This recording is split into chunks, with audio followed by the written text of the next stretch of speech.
Meus caros irmãos, hoje temos duas grandes solenidades coincidentes: a ascensão de Jesus ao céu. Jesus esteve no seio do Pai desde toda a eternidade. Estava junto do Pai no momento da criação do mundo e no momento da criação do ser humano. E veio cumprir uma missão: fazer com que todas as pessoas se voltassem para o alto, para Deus. Para que todas as pessoas se tornassem amigas de Deus. Ao cumprir esta missão, com todas as dificuldades que ele enfrentou, de rejeição, de perseguição, de flagelação, crucifixão e morte, ele ressuscitou, sem ressentimento, sem feridas no corpo e nem na alma. Quando se apresenta aos discípulos, não apresenta feridas, apresenta cicatrizes. E agora volta para o seio do Pai, para mostrar a todos nós humanos que existe um destino, uma oferta, uma proposta para quem não quer terminar a vida com a morte. A salvação, a vida eterna, não é simplesmente um dom. A vida eterna, a salvação, são uma oferta. Oferta a todos os homens, sim. Oferta a todas as mulheres, sim. Em todos os tempos, em todos os lugares, independente de sexo, de raça, de cor, de etnia. Basta que seja um ser humano para que a salvação lhe seja oferecida. Por isso Jesus pede aos discípulos que eles não fiquem parados, que eles comecem em Jerusalém, onde estão, mas eles também possam ir para a Samaria, para a Galileia, para os confins do mundo, oferecendo esta vida eterna a todas as pessoas. À medida que Deus se oferece, espera que a gente aceite. Por isso Jesus disse: quem crê e for batizado, será salvo. Como na matemática, a ordem dos fatores não mexe com o resultado final. Ele poderia ter dito também: quem for batizado e acreditar, será salvo. Deus espera a minha fé. Deus espera a sua fé. Ele oferece uma vida que não termina na morte. Mas se você não quer aceitar, Deus respeita a sua liberdade. É preciso muita persistência no mal, é preciso muita persistência na rejeição, para rejeitar sempre, sempre, sempre esta oferta que nos é feita em todos os lugares, em todos os momentos, em todas as circunstâncias. Pessoas que têm vivido experiência de quase morte, tanto aquelas que creram, como aquelas que não creram, quando passam por esta experiência de quase morte, todas elas dizem que naquele último instante passou toda a sua vida como se fosse uma novela. Não pode dizer não à sua vida, porque toda a sua vida está ali. O bem e o mal, o sim e o não, o crescimento e a evolução, o amor e o ódio, a bondade e a maldade. E ao mesmo tempo, experimentam um túnel luminoso. E no final deste túnel, experimentam um amor oferecido que nunca experimentaram em sua vida. E que este amor os atrai. É a última oportunidade de dizer sim ou de dizer não. Se o homem é livre, toda vez que houver oportunidade de dizer sim, haverá também de dizer não. Então, não esperemos pelo último momento. Façamos como diz o livro do Eclesiastes. No seu capítulo 12 se refere aos jovens e diz para eles: lembra-te do teu Senhor nos dias da tua mocidade, dias em que tu passas pelo dia sem sentir nenhuma dor. Ah, como eu tenho saudade deste tempo. Passava um dia, uma semana, um mês, eu não tinha sentido nenhuma dor. Agora, no dia que eu não sinto dor, eu fico batendo em mim. Será que eu já não estou mais aqui? Ai, estou. Aí eu me belisco. Ai, estou aqui. Tô. É porque hoje é como se fosse um dia da minha juventude. Lembra-te do teu Senhor, pois assim não precisará errar para depois acertar. O princípio da sabedoria na dimensão filosófica está escrito no oráculo de Delfos: conhece-te a ti mesmo. Mas o princípio da sabedoria na dimensão divina, que está escrito no livro do Eclesiastes, no capítulo 9, é: o temor do Senhor é o princípio da sabedoria. O temor não é medo, é reverência, é desejo de proximidade, desejo de amizade, desejo de caminhar com. Esse é o princípio da sabedoria.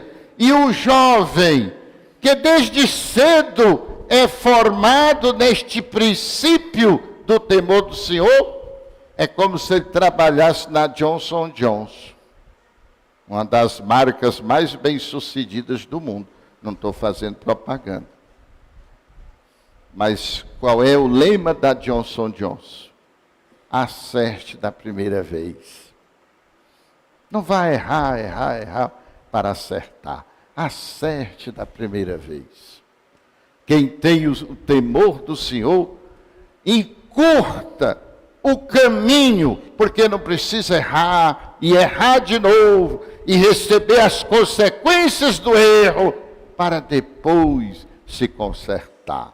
Entretanto, quem já errou, Deus ainda oferece de novo a oportunidade e o destino que Ele oferece a todo ser humano, além da morte, ressuscitar, elevar-se, se deixar elevar e ir para o seio do Pai. Meus irmãos, era o ano de 1858. Uma senhora chamada Ana Javes tinha 10 filhos, todos criancinhas. Possivelmente, o mais velho devia ter 12 ou 11 anos. E todos começaram a morrer, e todos os 10 morreram. Naquele tempo não tinha depressão. Naquele tempo não tinha trauma. Mas tinha tristeza. E ela ficou profundamente triste, se sentindo acabrunhada e castigada. Mas de repente ela levantou a cabeça e viu que muitas outras mães, que às vezes tiveram só um filho e perderam também, que tiveram 2 ou 3 e perderam 1 ou 2, e que estas mesmas mães estavam semelhantes a ela, acabrunhadas, tristonhas, chorando. Então ela resolveu começar um movimento que ela chamava Dia das Mães. O que era este Dia das Mães? Todas aquelas mães que tinham perdido seus filhos e que estavam muito acabrunhadas, ela convidava para uma espécie de piquenique. Eu não sei nem se os jovens sabem o que é piquenique, mas é uma reunião onde podiam conversar à vontade. E ali cada uma contava a sua dor. E ouvia a dor da outra. E cada uma enxugava as lágrimas uma da outra. E voltavam. Tinham feito uma terapia de grupo. Nesse tempo não tinha esse nome. Voltavam alegres. Voltavam fortalecidas. E ela fez isto por 40 anos, até que em 1905, o estado da Virgínia, lá nos Estados Unidos, universalizou o Dia das Mães, em que se procurava as mães que estavam tristes, abatidas, para conversar, para acariciar aquela mãe que não tinha mais filho, para dizer, olhar nos seus olhos, para dizer que ela tinha valor. Esse era o Dia das Mães. Até que em 1910, o presidente norte-americano, o Woodrow Wilson, decretou o Dia das Mães, universalizando em todos os Estados Unidos. Mas começou com um grande sofrimento. Começou como uma proposta para olhar quem sofre e fortalecer com o nosso carinho, com o nosso olhar, com o nosso amor, com a nossa valorização. No dia 18 de fevereiro, eu não sei se foi de fevereiro ou se foi de maio, ou foi 18 de maio ou de fevereiro, de 1918, começou no Rio Grande do Sul, neste tempo não estava debaixo d'água, Graças a Deus. Um grupo de jovens chamados moços cristãos, onde tinha moças e rapazes, acharam esta ideia bonita e começaram a olhar ao redor e começaram a descobrir que havia muitas mães, havia mães abandonadas, mães sem filhos, mães sem maridos, mães sem recursos, que naquele tempo viúva não se aposentava não. E começaram a reunir estas mães num dia dedicado a elas, e se chamava o Dia das Mães. Até que em 1932, o presidente Getúlio Vargas, que era gaúcho, decretou que no Brasil, o segundo domingo de maio seria o Dia das Mães. Agora deixa eu contar a vocês, vocês não sabiam disto, né? Eu cheguei no Ipu, encontrei um bairro enorme que se chamava o Alto dos 14. O Alto dos 14. E eu comecei a perguntar, por que dos 14? Ninguém sabia. Até que eu encontrei um historiador e ele me disse, era um senhor que tinha 14 filhos. E na seca do 32, quando os flagelados da seca, para não ir para a capital, porque podiam lá arrombar os comércios, invadir as ruas, sujarem, o governador, que já tinha aprendido com outro governador, Liberato Barroso, Benjamin Liberato Barroso, em 1915, ele criou 6 lugares de concentração, onde as pessoas com fome e sede tinham que ir a pé e chegar nesses lugares onde se distribuía alimentação. Um antes de entrar em Fortaleza, um no Crato, um em Senador Pompeu, um em Quixeramobim, um em Cariús e um no Ipu. Quem fosse pobre, no Camusim, na Granja aqui, tinha que ir a pé, se escapar para chegar no Ipu. E esse senhor que tinha 14 filhos, morreram todos de fome, começando do mais novo. O mais novo era mais fraquinho, morria de fome. Depois o outro. E ele fez uma carreira de túmulo, onde ele enterrou todos os seus filhos. O sofrimento que parece lá longe, está perto de nós. Basta que a gente abra os olhos. E o Dia das Mães, olha, Ana Chaves, quando depois que o Dia das Mães se espalhou pelo mundo, ela ficou profundamente decepcionada com a sua proposta e a sua invenção. Porque o Dia das Mães se transformou num dia do comércio ganhar dinheiro, dar presentes caros, enganar as mães dizendo que você é uma coisa, está aqui o presente e amanhã nem olha para a mãe. Não olha para quem está sofrendo, nem enternece o coração para ajudar a quem sofre. E aquela mesma que ajudou a criar, lutou muito para tirar das leis dos países este Dia das Mães. Mas o comércio não deixou mais.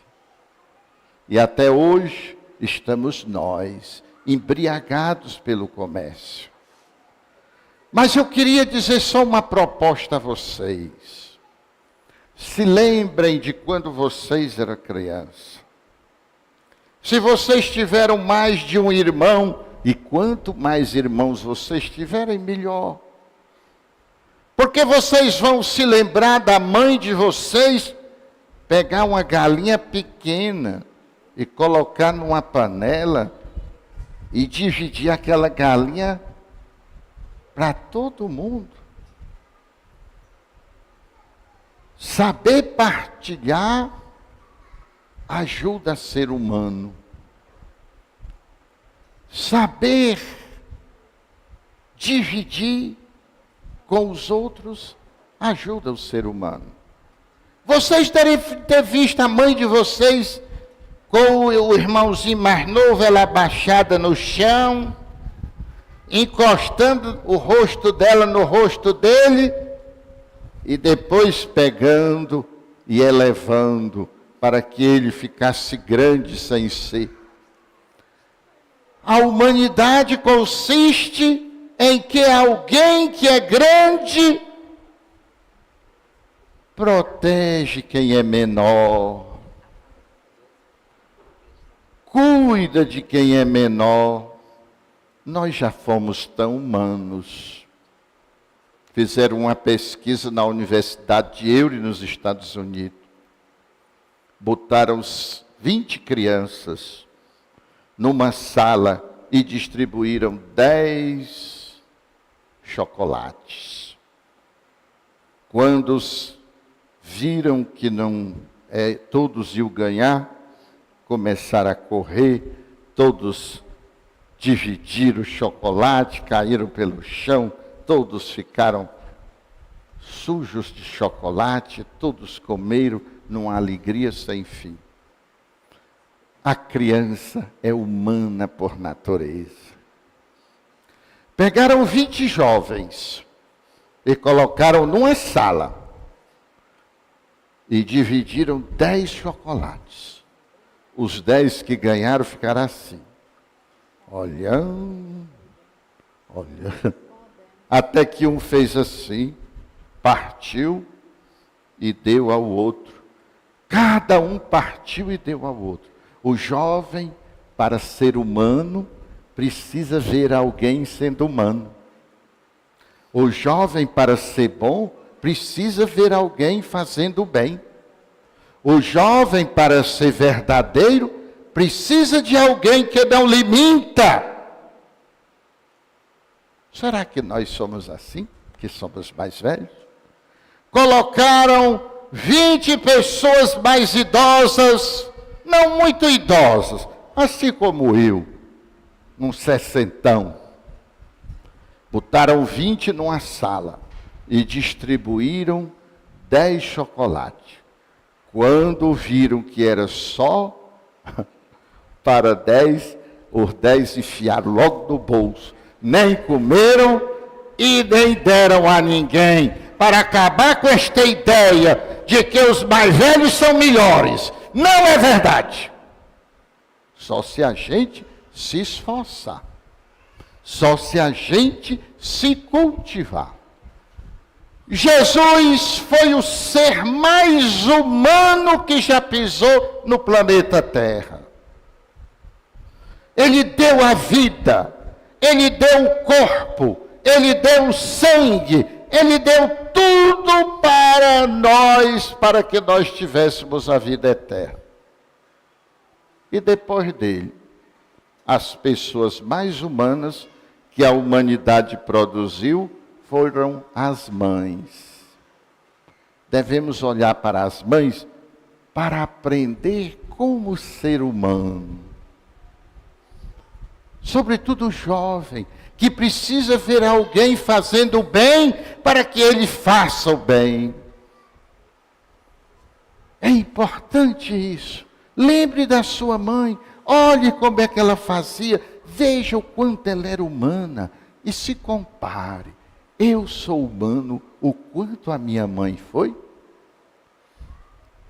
Mesmo as que já são mães, vão talvez ter uma dívidazinha ainda para completar. E os homens, meu Deus do céu, estes têm que correr muito para chegar no nível. Se eu fosse poeta, definiria a mãe assim: um ser humano onde a vida começa e onde o amor nunca termina. Louvado seja nosso Senhor